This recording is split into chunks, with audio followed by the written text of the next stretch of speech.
রেসলিংয়ের মঞ্চে কি সত্যিই মানবতা হারিয়ে যাচ্ছে? আমাদের ভাবতে হবে, কারণ এই প্রশ্নের উত্তর হয়তো সবার মধ্যে একটি নতুন আলোচনার সূচনা করবে।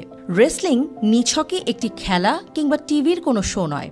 এটি জীবনের নাটক, যেখানে প্রতিটি পা ফেলতে হতে পারে জীবন মৃত্যুর সীমারেখায়।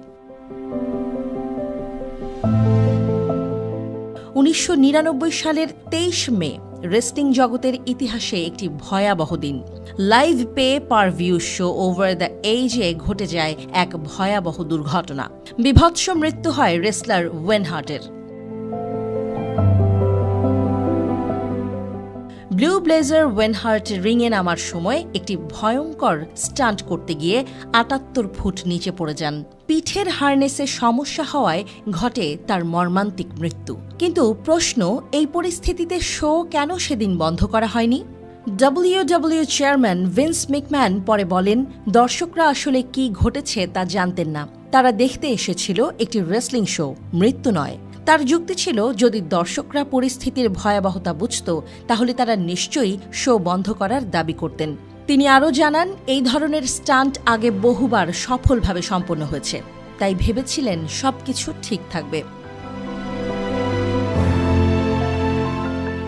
ভিন্স ম্যাকম্যান বলেছেন, মানুষ শো দেখতে এসেছিল, কাউকে মরতে দেখতে আসেনি। কিন্তু এটা কি শুধুই ব্যবসায়িক স্বার্থ?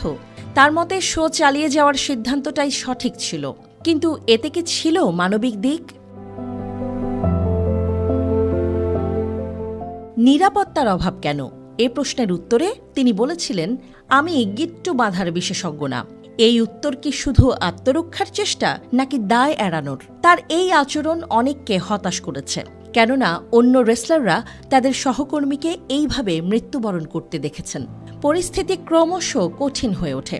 ওয়েন হার্টের স্ত্রী মার্থা হার্ট মামলা করেন WWE-র বিরুদ্ধে।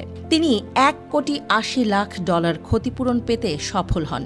তিনি সেই অর্থে প্রতিষ্ঠা করেন ওয়েন হার্ট ফাউন্ডেশন, যা অর্থাভাবে ভোগা মেধাবীদের সাহায্য করে।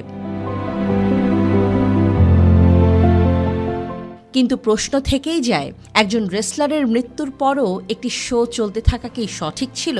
ভিন্স ম্যাকম্যানের এমন সিদ্ধান্ত কি কেবল ব্যবসায়িক চেতনার উদাহরণ নয়?